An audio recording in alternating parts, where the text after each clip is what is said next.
Recently কিন্তু আমি ইউরোপের সেনজেনভুক্ত একটা দেশ হাঙ্গেরির স্টুডেন্ট ভিসাটা কিন্তু হাতে পেয়েছি। এই যে আমার পাসপোর্ট, আর এই পাসপোর্টে আমার ভিসাটা লাগানো আছে, দেখাই। এই যে আমার ভিসা, অ্যান্ড এই ভিসার যে সম্পূর্ণ কাজটা, যেমন আইএলটিএস থেকে শুরু করে ইউনিভার্সিটি অ্যাপ্লিকেশন, অফার লেটার পাওয়া, অ্যান্ড ফাইনালি ভিসা পাওয়া পর্যন্ত যে সমস্ত কাজগুলো আছে, এই সম্পূর্ণ কাজটাই কিন্তু আমি কোনো এজেন্সি, কোনো কোচিং সেন্টার সবকিছু ছাড়া কিন্তু আমি নিজে নিজেই করেছি। সমস্ত কাজটাই আমি আমার এই গ্রামে বসেই করেছি। আমি আমার গ্রামটা একটু দেখাই। এই যে আমাদের গ্রাম, মূলত এখান থেকেই আমি আমার সমস্ত প্রচেষ্টা করেছি। এবার একটু কস্টিং নিয়ে কথা বলি।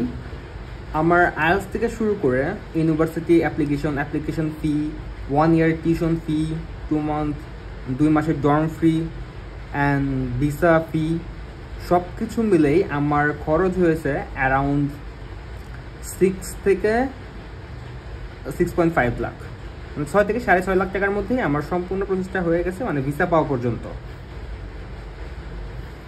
সো যাই হোক, ফাইনালি অনেক পেইনের পরে যে আলহামদুলিল্লাহ আল্লাহ ভিসাটা মিলাইছে, এটাই আল্লাহর কাছে লাখ লাখ শুক্রিয়া, আলহামদুলিল্লাহ। So thank you so much.